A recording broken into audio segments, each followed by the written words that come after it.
Okay, what I'd like to do today is just go over some of the components that we chose to build out this studio.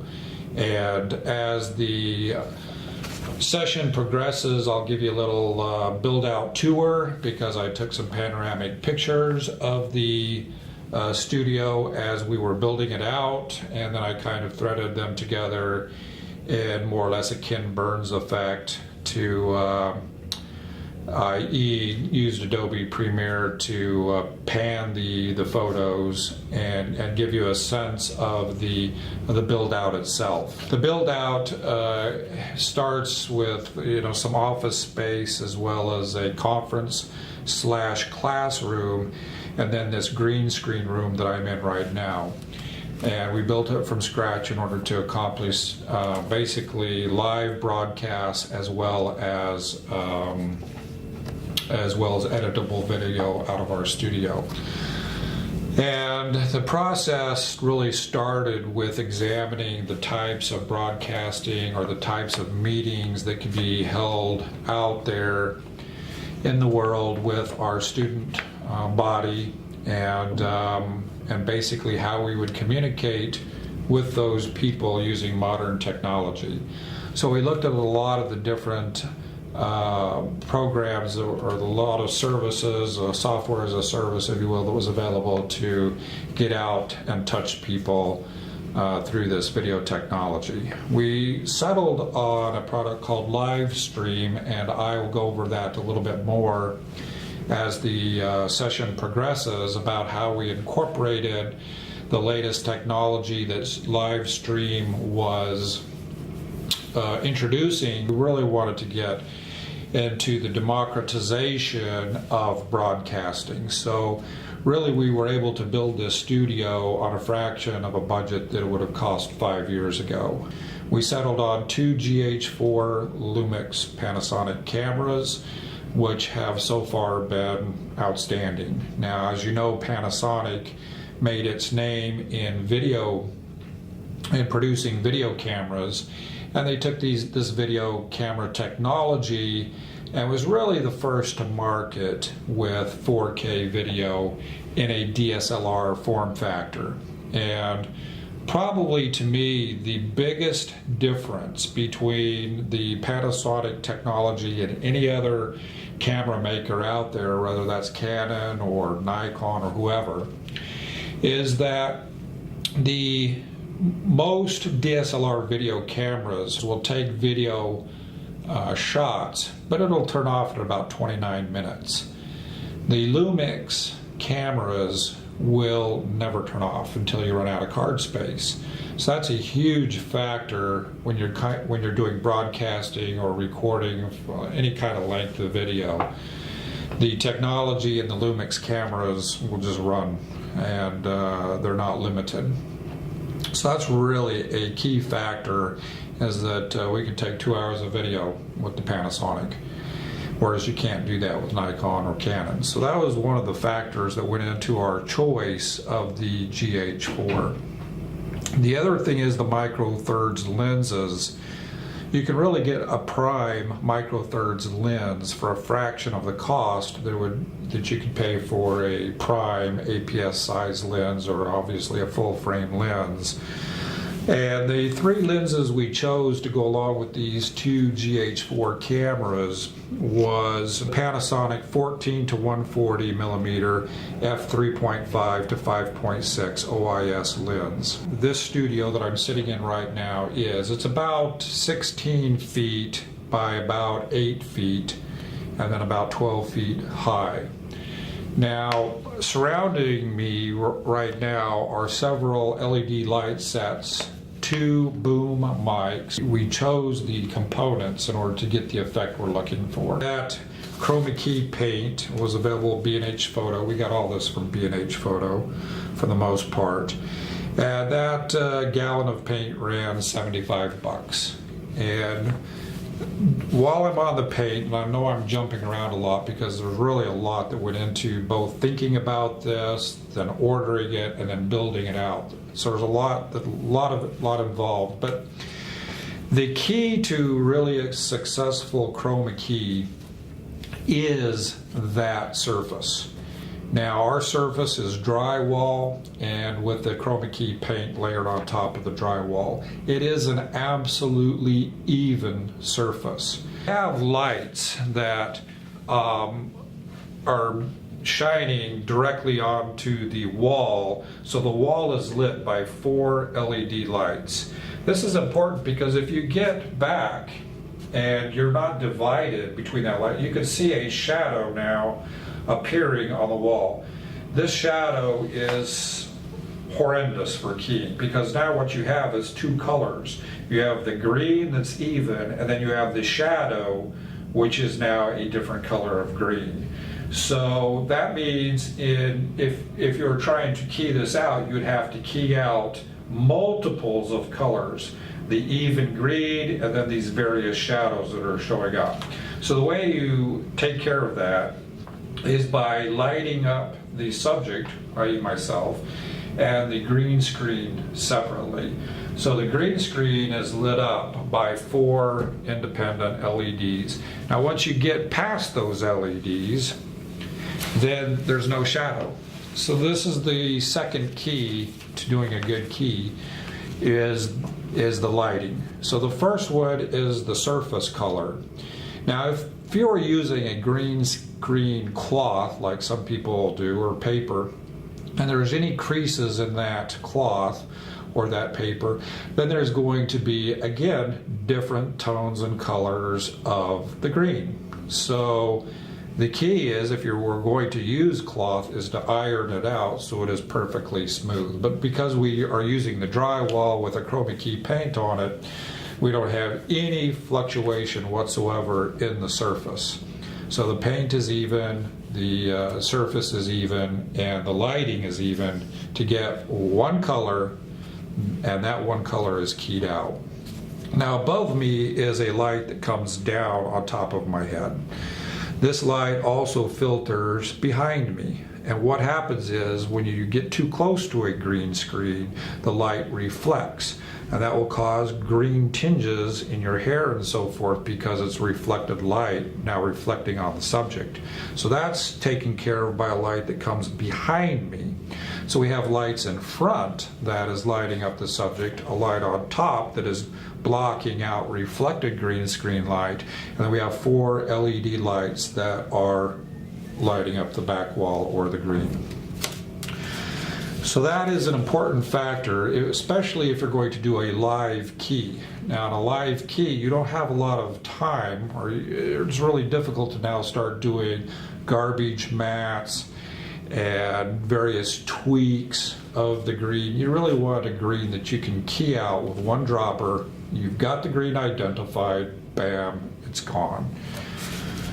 Now, back to the cameras and the lenses. If you are going to set up a studio like this, and I obviously did a lot of thought into the millimeter focal length, but if you are going to just guess and you have the potential of guessing wrong, then you're better off with the 14-140, because that's going to give you a very wide angle as well as close in. So we use that now mostly for close in work, especially in a 2-camera system where we're going to focus in on a subject and then have one camera just kind of stationary, which is what's happening right now. The camera that's on the lens that's on this camera right now is a 15mm Lumix Panasonic camera.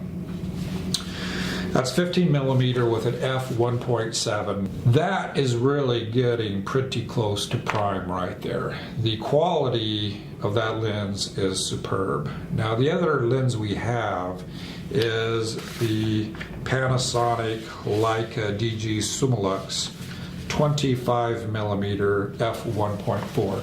For all practical purpose, that is a prime lens. That is a 4/3 micro lens, but the quality of the lens is such that it is prime.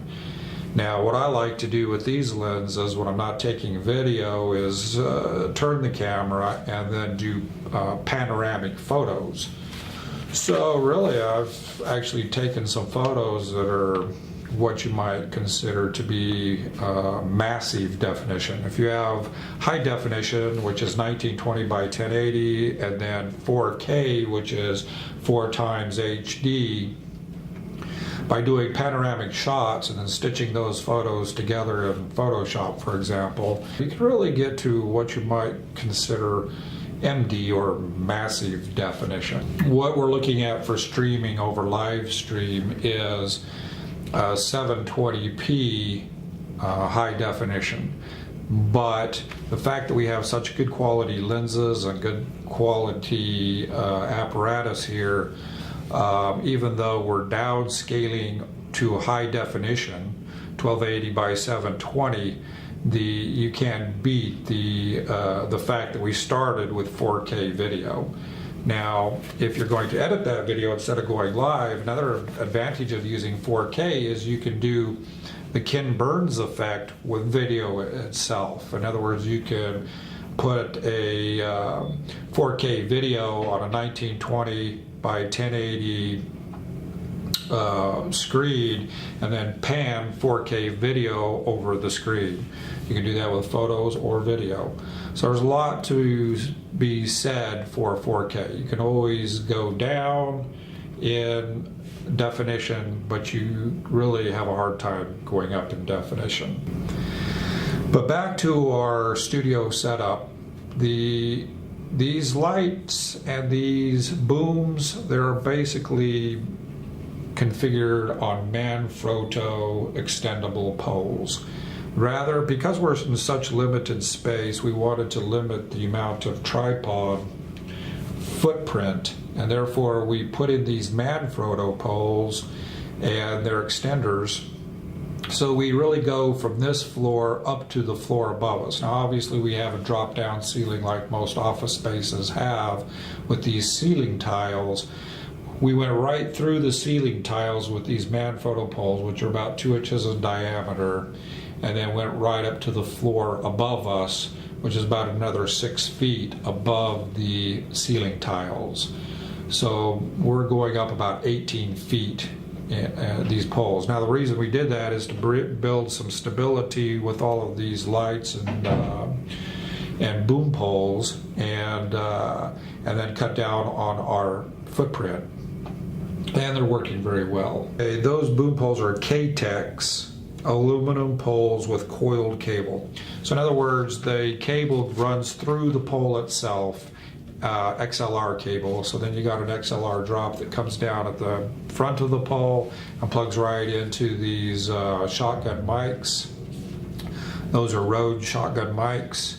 And then there's a connection at the end of the boom pole where we can run an XLR cable. So we've got stationary XLR cables, we've got the stationary boom pole and the mics. Now we can move the boom pole and the mics to our conference room for live broadcasts and still utilize these poles and the mics.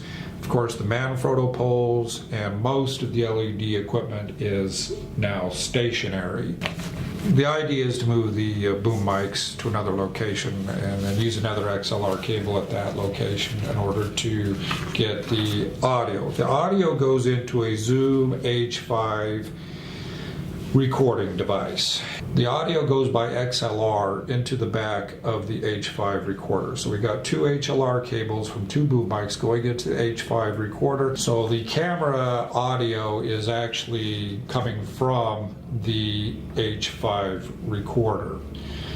Now we got the H5 recorder for a couple of reasons. One, it's very portable. 2, it handles the audio quality very well. And because it's portable, we can put the attachment on the audio device. What that looks like, I've got it off of the device right now, but it's an attachment that has stereo microphones, so you can attach the stereo microphones directly. It comes with this, and a lot of people probably use it, and we can use it too. Now part of our setup is to go from speech to text and text to speech for a lot of the things we do, because we record subject matter experts. A lot of our subject matter, and we do a lot of writing here, writing books and things that our subject matter experts are giving this material to us.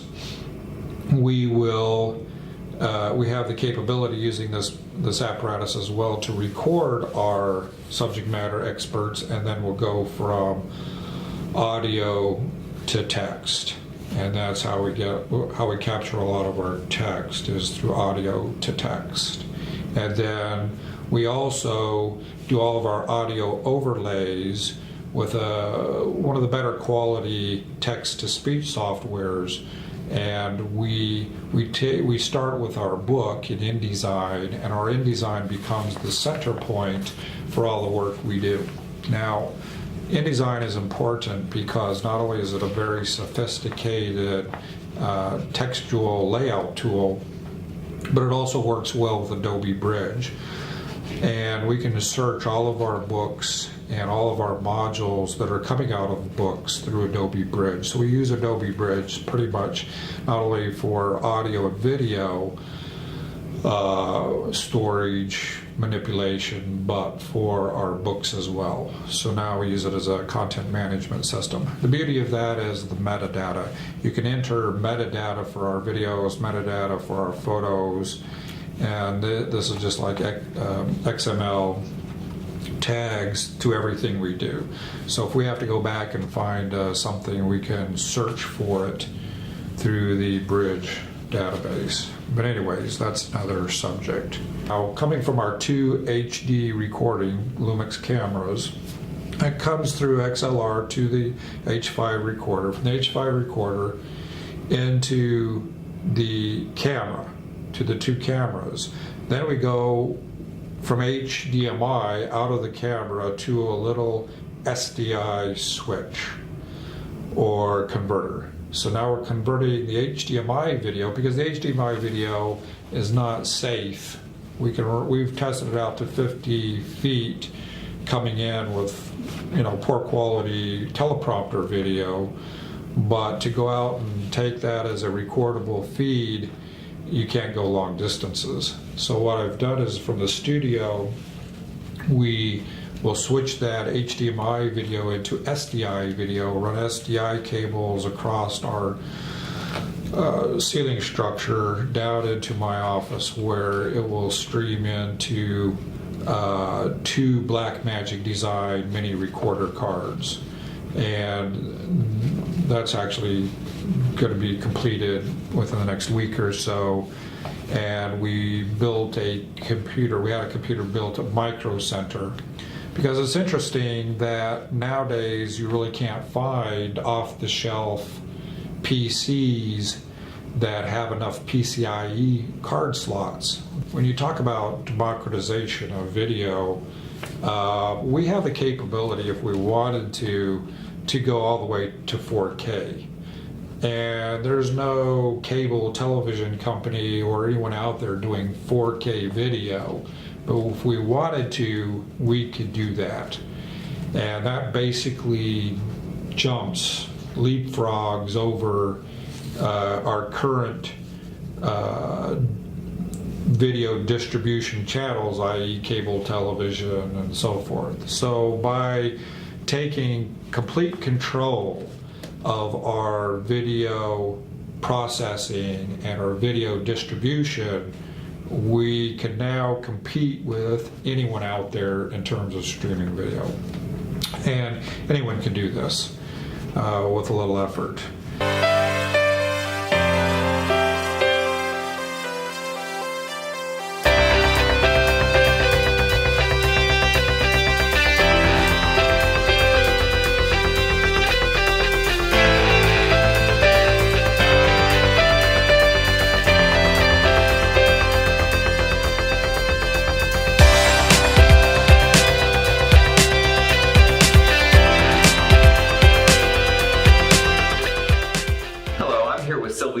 The newest curriculum development team member. Welcome, Sylvia. Oh, thank you so much, Henry. It is such a pleasure to be here. We're very excited to have you. Now, Sylvia comes to us by way of Trek, which means she's very well versed in real estate regulation. How long were you with Trek, Sylvia? Henry, I was with Trek for over 20 years in the education division. Oh, wow. And what was your role in the education division? The primary role was the review and compliance for provider applications, course applications, instructor applications, and the review of the inspector programs, facilitating that part of it, review and helping all of the public with all of their questions and concerns. It's a lot of incredible experience. Well, as you guys may be aware, Champions is getting ready to move outside of Texas and into new markets. What do you think is our best path forward there? We are going to look first at launching into the states that offer correspondence programs, and then we are going to look at the online states, and that is where the curriculum development team is going to have this exciting and wonderful challenge ahead. Very exciting, and you're going to be a great asset in getting us into these new markets and truly making Champions a national brand. From the Curriculum Development Studios in Houston, thanks for watching. Stay tuned.